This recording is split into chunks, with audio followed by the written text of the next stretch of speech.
Welcome to the federal Andhra Pradesh. ఆంధ్రప్రదేశ్లో రాజకీయ నాయకులు చేస్తున్న వ్యాఖ్యలు, అందులోనూ వ్యంగ్య వ్యాఖ్యలు కొంతమందిని బాధ పెడుతున్నాయి. అలాగే కొన్ని ఉద్యమాలకు ప్రతిపక్ష పార్టీ సిద్ధమవుతోంది. ప్రభుత్వం మేము చాలా గొప్ప పనులు చేస్తున్నామని భోగాపురం ఎయిర్పోర్టు గురించి గొప్పలు చెప్పుకోవటం, ఇలా ఆంధ్రప్రదేశ్లో ఎటువైపు చూసినా ఏదో ఒక క్రిటికల్ ఇష్యూ ఇటీవల కాలంలో జరుగుతూనే ఉంది. సీజేపీ భారతదేశంలో యువతను అవమానించారు, నిరుద్యోగులను అవమానించారు, విద్యార్థులను అవమానించారు. మేము కాక్రోచులు లాంటోళ్ళమే, బొద్దింకలు లాంటోళ్ళమే అంటూ ఏర్పడినటువంటి సీజేపీ పార్టీ ఆధ్వర్యంలో ఢిల్లీ నడి వీధుల్లో ఒక ఆందోళన కార్యక్రమం జరిగింది. అది ఏంటి, నీట్ పేపర్ లీకుకు కారణమైన విద్యాశాఖ మంత్రి ధర్మేంద్ర ప్రధాన్ రాజీనామా చేయాలన్న ప్రధాన డిమాండ్తో జరిగినటువంటి ఆందోళన కార్యక్రమం భారత ప్రభుత్వాన్ని కుదిపేసింది. ఈ కార్యక్రమంపై ఆంధ్రప్రదేశ్ ఉప ముఖ్యమంత్రి పవన్ కళ్యాణ్ మాట్లాడుతూ ఇది దేశద్రోహం లాంటిది, ఈ ఆందోళనలో పాల్గొన్నోళ్ళు దేశద్రోహానికి పాల్పడినట్టే, పైగా ఒక సుమతి శతకంలోని ఒక పద్యాన్ని కూడా ఉటంకిత్తూ ఎంతలా గొప్ప సర్పమైన చీమల చేతికి చీమల దండుకు దొరికితే ఏమవుతుంది అనే వాక్యాన్ని ఒక మాటగా చెప్పటం, ఆ తర్వాత ఇంకా నిరుద్యోగులను కొంచెం హేళన చేసేలా మాట్లాడటం, దేశ భవిష్యత్తును ఇట్లాంటివి నష్టం చేస్తాయని మాట్లాడటం యువతరంలో మరింత కోపాన్ని తీసుకొచ్చింది.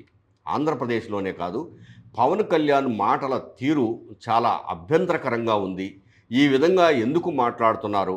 ఒకప్పుడు యువతను గొప్పగా భావించినటువంటి పవన్ కళ్యాణ్ ఇట్లాంటి ఆందోళన కార్యక్రమాలు జరిగినప్పుడు, మంచి కార్యక్రమాన్ని తీసుకున్నప్పుడు స్వాగతించాల్సింది పోగొట్టి ఈ విధమైన వ్యాఖ్యలు చేయడం మీద పవన్ కళ్యాణ్ మీద దాదాపు యువతరంలో ఎక్కువగా ఆంధ్రప్రదేశ్లోనే కాదు దేశవ్యాప్తంగా కూడా కొంత వ్యతిరేకత వచ్చింది. సీజేపీ వాళ్ళు కూడా పవన్ కళ్యాణ్ వ్యాఖ్యలను ఖండించారు. ఇక రెండవ ప్రధానమైనటువంటి అంశం భోగాపురం ఎయిర్పోర్టు. భోగాపురం ఎయిర్పోర్టును ఆగస్టు 1వ తేదీన ప్రధానమంత్రి నరేంద్ర మోదీ చేతుల మీదుగా ప్రారంభించేందుకు ప్రభుత్వం నిర్ణయించింది. ఈ మేరకు ముఖ్యమంత్రి చంద్రబాబు నాయుడు ప్రధానమంత్రిని ఆహ్వానించారు. ఆయన రాబోతున్నారు. అయితే ఆగస్టు 20వ తేదీ వరకు కార్యకలాపాలు ముందుకు వెళ్ళే అవకాశం లేదు. అక్కడ అన్నీ పూర్తి కాలేదు. హడావిడిగా ఎందుకు 1వ తేదీనే ప్రధానమంత్రిని తీసుకొచ్చి ఈ కార్యక్రమాన్ని ప్రారంభోత్సవం చేయాలనుకుంటున్నారు? గతంలో కూడాను 1-2 సార్లు ఈ కార్యక్రమాన్ని ప్రారంభించడానికి ప్రయత్నం చేసి సాధ్యం కాక పక్కన పెట్టారు. మళ్ళీ ఇప్పుడు ప్రారంభిస్తున్నారు. పైగా ఇది ఉత్తర కోస్తాకు ఒక ముఖద్వారం అవుతుందని చెప్పేసి రామ్మోహన్ నాయుడు చెప్పడం కూడా కొంత అభ్యంతరకరంగా మారింది. సంవత్సరానికి 60 లక్షల మంది ప్రయాణికులు ఈ భోగాపురం ఎయిర్పోర్టు ద్వారా ప్రయాణం చేస్తారని చెప్పడం కూడా వింతగా ఉందని చాలామంది వ్యాఖ్యానించడం విశేషం. ఎందుకంటే విశాఖపట్నంలో ఆల్రెడీ ఎయిర్పోర్ట్ ఉంది, అది అంతర్జాతీయ ఎయిర్పోర్టు. ఇప్పటికే చాలా దేశాల నుంచి రాకపోకలు జరుగుతున్నాయి. అయితే భోగాపురం ఎయిర్పోర్టు విశాఖపట్నం ఎయిర్పోర్టు నుంచి 50 కిలోమీటర్ల దూరంలో ఉంటుంది. ఈ 50 కిలోమీటర్ల దూరం నుంచి రావాలంటే విశాఖ నగరంలోనే వీధులలో నుంచి ట్రాఫిక్ను తప్పించుకొని రావడానికి గంట టైం పడుతుందని చెప్పేసి ఎవరిని అడిగినా చెప్తున్నారు. అలాంటప్పుడు హైవే మీద 50 కిలోమీటర్ల దూరము ప్రయాణించడానికి 3 గంటల టైం పడుతుంది. నిజానికి 1 అవర్లో రావాల్సింది 3 గంటల టైం పడుతుంది. ఇది సాధ్యం కావాలంటే తీర ప్రాంతం వెంబడి ప్రభుత్వము చేపట్టినటువంటి రోడ్ల నిర్మాణం పూర్తి కావాలి. ఆర్కే బీచ్ నుంచి భోగాపురం ఎయిర్పోర్టు వరకు 6 లైన్ల రహదారి నిర్మించేందుకు, 9 లైన్ల రహదారి నిర్మించేందుకు, ఇంకా 3-4 ప్రాంతాల నుంచి భోగాపురం ఎయిర్పోర్టుకు వచ్చేందుకు రహదారుల నిర్మాణాలు జరుగుతున్నాయి. ఆ నిర్మాణాలు పూర్తి కాకుండానే ఎందుకు అంత తొందరపడి ప్రారంభిస్తున్నారు? పైగా భోగాపురము ఎయిర్‌పోర్టు గొప్పతనం గురించి, దాని భవిష్యత్తు గురించి 30 సెకండ్లు ఎవరైనా దేశంలోని లేదా రాష్ట్రంలోని వాళ్ళు ఇన్‌స్టాగ్రామ్‌లో ఒక నిడువు ఉన్నటువంటి వీడియోను పోస్ట్ చేయండి. వాళ్ళల్లో మేము 5 మందికి బహుమతులు ఇస్తామని చెప్పేసి రాష్ట్ర ప్రభుత్వం ప్రకటించింది. ఇలా ఇంత గొప్ప అంటే అంతర్జాతీయ స్థాయిలో భోగాపురము ఎయిర్‌పోర్టు ఎప్పుడు నిరంతరం జన సంవర్ధంతో తొలతూగుతుంది.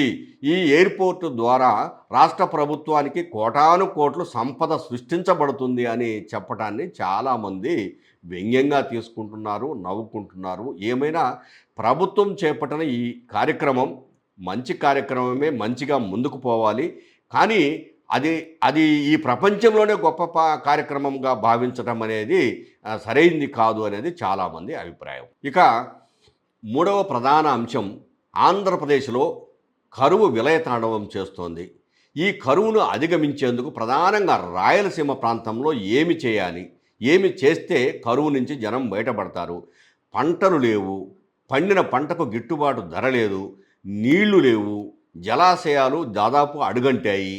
ఈ జలాశయాలలో కొద్దో గొప్పో నీళ్లు ఉంటే తీసుకుందామంటే కాలువల నిర్మాణాలు సరిగ్గా లేవు, పొలాలకు నీళ్లు పోయే పరిస్థితి లేదు, ఫీడర్ ఛానల్స్ అస్సలు బాగోలేవు.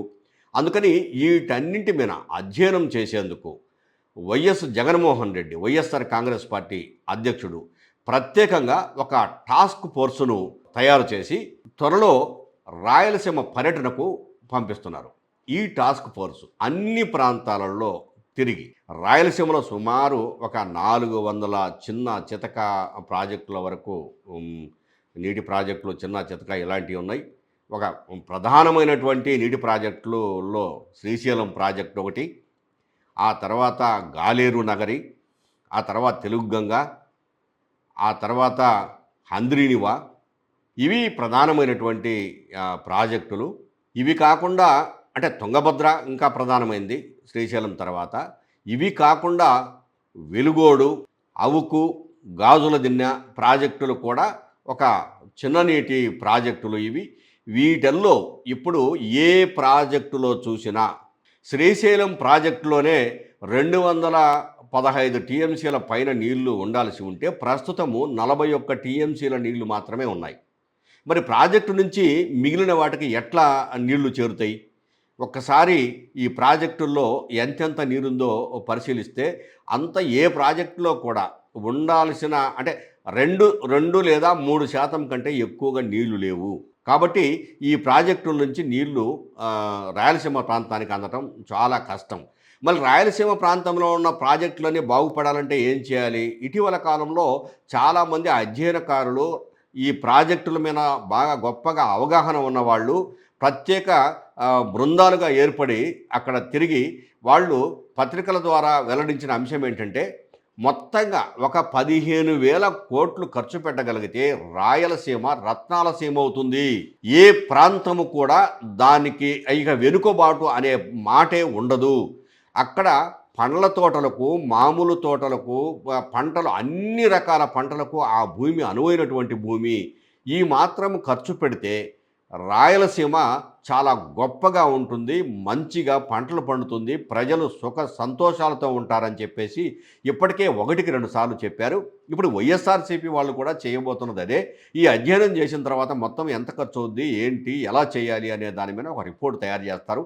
అయితే ఆ రిపోర్టును రాష్ట్ర ప్రభుత్వానికి ఇచ్చి మీరు ఇది చెయ్యాలంటారా, లేదు డైరెక్ట్గా పత్రికలకు విడుదల చేసి ఇది పరిస్థితి మీరు చెయ్యాలని చెప్తారా, ఏమిటి, ఎలా చేస్తారు, లేదా ఆందోళన కార్యక్రమాలు ఏమైనా చేపడతారా, ఆ ఆందోళన కార్యక్రమాలు కూడా ఏ విధంగా ఉంటాయి అనేది ఇంకా వాళ్ళు స్పష్టంగా వెల్లడించలేదు. మొత్తం మీద రాయలసీమ కరువు ప్రాంత పరిస్థితిని ఎప్పటికప్పుడు తెలియజెప్పడానికి వైఎస్ఆర్ కాంగ్రెస్ పార్టీ వాళ్ళు సిద్ధంగా ఉన్నారు.